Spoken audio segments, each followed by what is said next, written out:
There has been a long pending demand from EPS 95 pensioners to raise their meager pension amount of 1,000 rupees per month.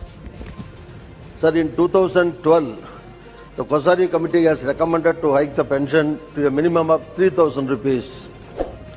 Recently, Parliamentary Standing Committee on Labour also has given a report that the minimum pension, which was announced in 2014 and continues to be applicable till date, is grossly inadequate. And rupees 1,000 is reportedly not being given to many pensioners owing to various reasons. And sometimes the pension amount is as low as 460, something like that. So this is a serious issue. I would like to know from the Honourable Minister whether the government has any proposal to hike the EPS 95 pension substantially. That's my एक मंत्री जी जानकारी के लिए ही बता देना 2014 के पहले कितनी पेंशन मिलती, 2014 के बाद कितनी पेंशन मिलती? जी, माननीय अध्यक्ष महोदय, ईपीएस 95 भारत सरकार की एक स्कीम जिसको 16 नवंबर 1995 को लागू किया गया था और इसमें पुरानी स्कीमों का मर्जर हो गया था। इस स्कीम के अंतर्गत एम्प्लॉयर का कंट्रीब्यूशन 8.33% है और भारत सरकार का जो कंट्रीब्यूशन है 1.16% है। इस स्कीम के अंतर्गत पहले बहुत मिनिमम पेंशन जो है मिला करती थी। जो इसका फार्मूला है वो pensionable service into pensionable salary, उसको 70 से डिवाइड करने के बाद इसका फार्मूला बनता है। पहले बहुत माननीय अध्यक्ष महोदय, मुझे बताते हुए भी अच्छा नहीं लगता, लेकिन पहले काफी कम मिलती थी और काफी सारे संघों की मांग थी। यही कारण है कि सरकार में आने के बाद सरकार ने इसको 19 अगस्त 2014 को नोटिफाई किया और 1/9/2014 को सरकार ने न्यूनतम 1,000 रुपये किया है। ऐसे में कोई पेंशन के अगर आश्रित हो, उनके कोई परिवार के व्यक्ति अगर रह जाते तो सबको न्यूनतम 1,000 मिलेगी, जिसके द्वारा भारत सरकार के फाइनेंस मंत्रालय द्वारा एक विशेष राशि भी ईपीएफओ फंड में दी जाती है।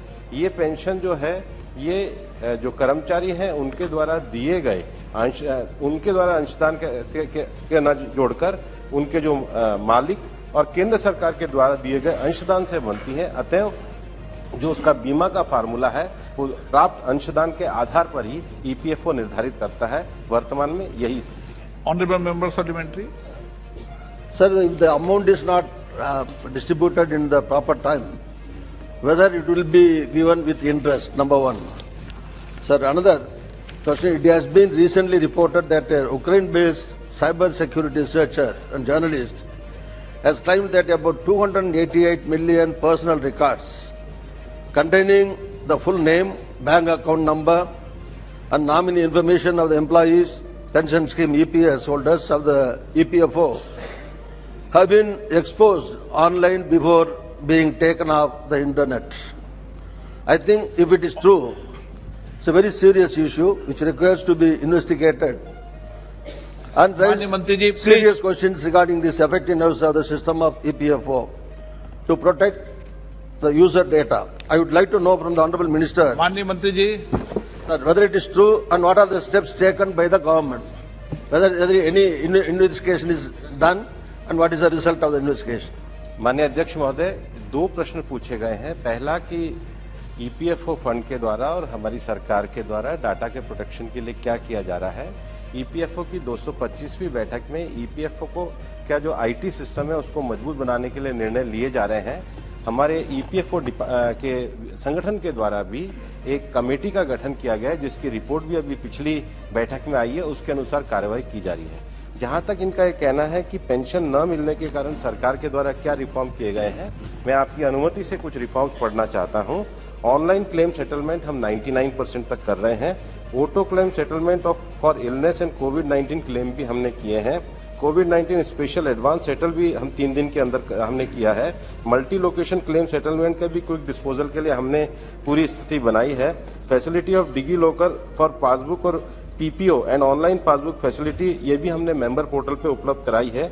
ई नॉमिनेशन स्पेशल ड्राइव उसको भी हमने उपलब्ध कराया है। उमंग और खास करके जो शिकायत आती हैं जिसको पीएम ग्रीवेंस के माध्यम से हमने ईपीएफआई जीएमएस और उमंग ऐप के साथ जोड़ा है। लगभग 3000 के करीब शिकायतें आती हैं, उसका विश्लेषण सीपीएफसी द्वारा किया जाता है और एक मासिक स्तर पर, मेरे स्तर पर भी बैठक के माध्यम से किया जाता है ताकि हम उसका कर सकें। कई बार पेंशन की गणना के लिए भी दिक्कत होती है, उसके लिए हमने ई कैलकुलेटर भी उनको दिया है। उसके साथ जो बुजुर्ग व्यक्ति होते हैं उनको बार बार पेंशन सेंटर पे अपना वेरिफिकेशन करवाना पड़ता है। पिछली बैठक में हमने निर्णय पास किया जिसमें हमने फेस वेरिफिकेशन को भी अलाउ किया है ताकि पेंशन प्राप्त करने वालों को सुविधाजनक रूप से पेंशन मिल सके।